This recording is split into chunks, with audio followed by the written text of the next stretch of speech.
So we're back here in beautiful Monterey, California, and this afternoon I have the pleasure of talking with Mr. Rob Fisher, who is the president of Fisher Improvement Technologies. And I'm sure, since it's abbreviated Fisher IT, you get asked all the time, so you're a computer company, huh? Correct. Yeah, absolutely. So we're going to have a conversation here, and I'm going to ask Rob a few questions. We don't really know where the conversation is going to go, but I did want to say to kick this off that Rob, the reason I was really interested in interviewing you is because, particularly over the last couple of years of watching some of your presentations, you've really begun to challenge the status quo. And at least to me, I've picked up there's been a ramp up of on your behalf of challenging the status quo, and that's kind of the category I've always put myself in, so that's really appealing to me. And I think it is really time we challenge the status quo. So one of the things that I've heard you say very recently that I found to be very intriguing is the concept of convincing leadership that you don't need a program. And of course we're talking about a human performance program. So could you elaborate on that a little bit, please? Sure, Tim. You know, it looked to me like in those early days of human performance that the nukes that kind of started the human performance strategy, they had to have a program for everything. Right. So in order to get this to take, there had to be a process, there had to be a procedure, because everything they do is that way.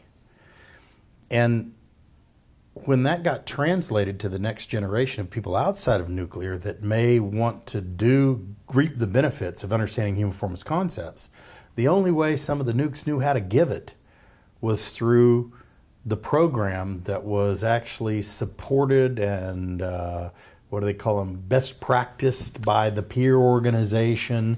It's the only thing that that generation knew of how to give it.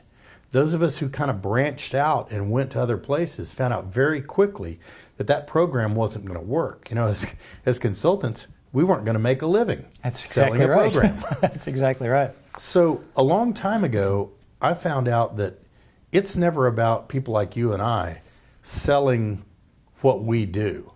It should never be about us. Right. It has to be about the concepts. It has to be about the science.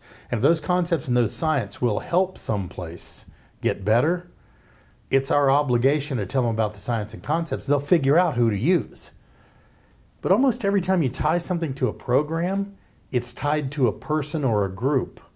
And when you tie it to that person or group, if somebody doesn't like the person or doesn't like the group, they ignore the concepts in the program. So we saw that with things like behavior-based safety. We saw it with things like process safety. Mm-hmm. And so I kind of made it my goal a while back that I was not going to fall into that trap of perpetuating the need for a program when I grew up as an operator that didn't need the program. I needed the concept. So am I answering your question? Oh, yeah, actually you are. That's one of the things, and when we're, in our certification and stuff like that, it's one of the things I just am adamant about. This is not a program. Right. One of the things that intrigues me, and this will be the follow-on question for that, though, is that even though I say that and say that and say that, when we're talking to organizations, they still want to refer to it as a program. And it's so conditioned. Right? It is. It is. I'm actually kind of violently persuasive. When a leader slips and calls it a program, I'll interrupt him in front of their entire staff and say it's not a program. Yep. And they're not used to being coached, for lack of a better way to say it, in that way. But it's amazing how quick that coaching takes for them. That's right, it's a process. We're developing a strategy. You're right. And they start to rephrase.